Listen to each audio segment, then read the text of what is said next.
안녕하세요, 여러분. 오늘은 많은 투자자분들이 궁금해하시는 해외 선물 증거금을 중개업체에서 왜 저렴하게 할 수 있는지 라는 주제로 이야기해 보려고 합니다. 이 질문은 해외 선물 입문자, 특히 국내 주식이나 펀드에 익숙하신 분들이 해외 선물로 넘어오면서 가장 많이 하는 질문 중 하나입니다. 왜 어떤 회사는 증거금이 더 싸고 또 어떤 곳은 비싼 걸까? 나도 싸게 할 수 있는 방법이 없을까? 하는 궁금증 말이죠.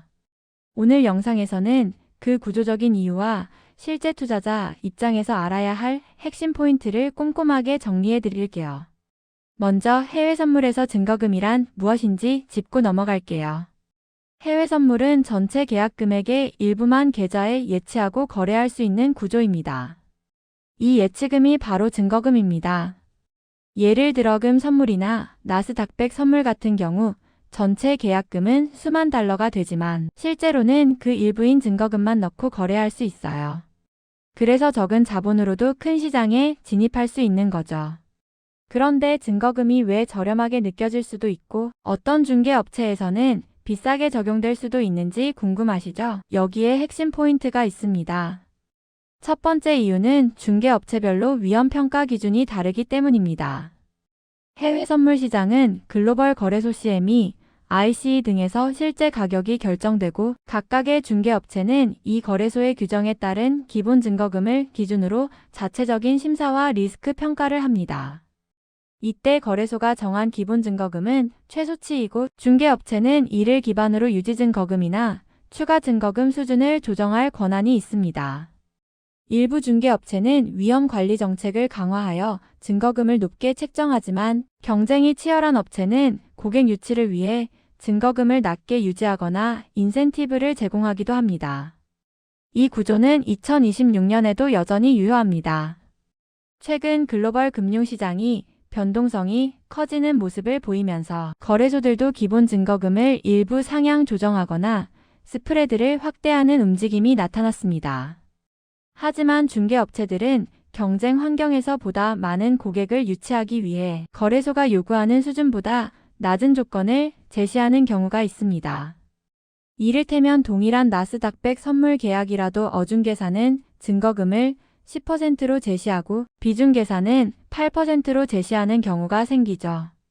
물론 낮은 증거금은 매력적이지만 그만큼 업체가 추가 리스크를 감당하거나 조건을 다르게 설정하는 부분이 있다는 걸 기억해야 합니다. 두 번째 이유는 자체 리스크 관리 시스템의 차이입니다. 해외 선물은 레버리지가 강하게 작동하는 금융상품입니다. 한순간의 급변동이 전체 계좌에 큰 영향을 줄 수 있기 때문에 증거금 수준을 어떻게 설정하느냐가 중개업체 리스크 관리의 핵심이기도 합니다. 예를 들어 어떤 업체는 자동 청산 조건, 유동성, 컬라인, 스트레스 테스트 등을 강화해 잠재적인 리스크를 낮추고 그 결과 고객이 부담하는 증거금을 낮출 수 있습니다. 반대로 보수적인 업체는 이러한 시스템을 덜 활용하거나 자체 리스크 허용치를 낮춰 증거금을 높여 리스크 커버에 초점을 두는 경우도 있죠.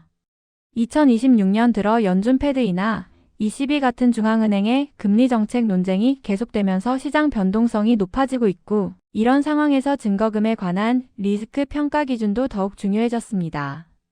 글로벌 증시와 원자재 시장, 통화 시장 등 주요 해외 선물 시장은 매일매일 큰 움직임을 보이고 있고 중개업체 입장에서는 이런 시장 변동성 확대 시점에 리스크를 낮추기 위한 증거금 정책을 재검토하는 경우가 많습니다.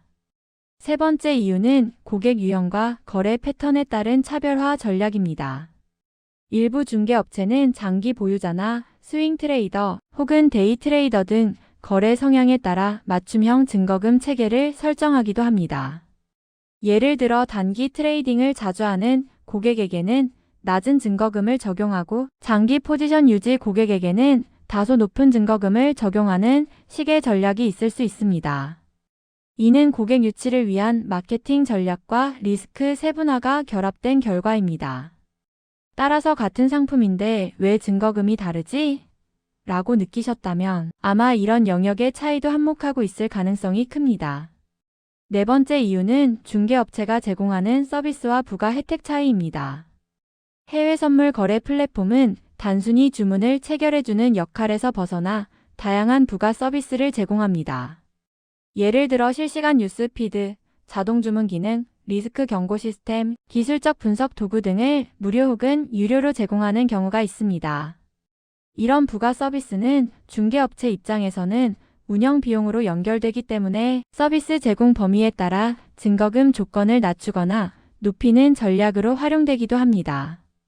결국 저렴한 증거금은 단순한 수치만이 아니라 전체 서비스 구조와 리스크 관리의 결과라는 점을 이해하시는 것이 중요합니다. 다섯 번째 이유는 법적 규제적 차이입니다. 국내 증권사나 선물사와 달리 해외를 기반으로 운영되는 중개업체는 각 국가별 규제 환경이 다릅니다. 일부 국가에서는 규제가 느슨한 반면 일부는 보다 강력한 리스크 규제를 운영하기도 합니다.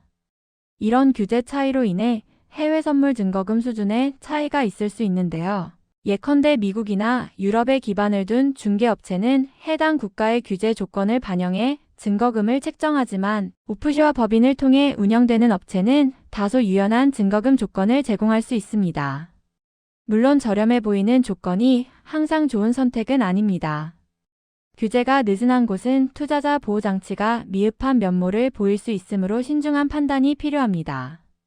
그렇다면 투자자 입장에서 어떻게 이 정보를 활용해야 할까요? 첫째, 증거금만 보고 선택하지 마세요. 낮은 증거금은 초기 진입 장벽을 낮추기 때문에 매력적으로 보이지만 그 이면에는 리스크 조건의 차이가 있을 수 있습니다. 특히 해외 선물은 레버리지 효과로 손실 확대 가능성이 높은 만큼 자금 관리와 플랫폼 신뢰성이 더 중요합니다. 둘째, 리스크 관리 도구를 확인하세요. 자동 손절, 트레일링 스톱, 주문 제한 설정 같은 기능이 잘 갖춰진 플랫폼은 중개업체가 진정으로 리스크 관리에 신경 쓰고 있다는 의미입니다.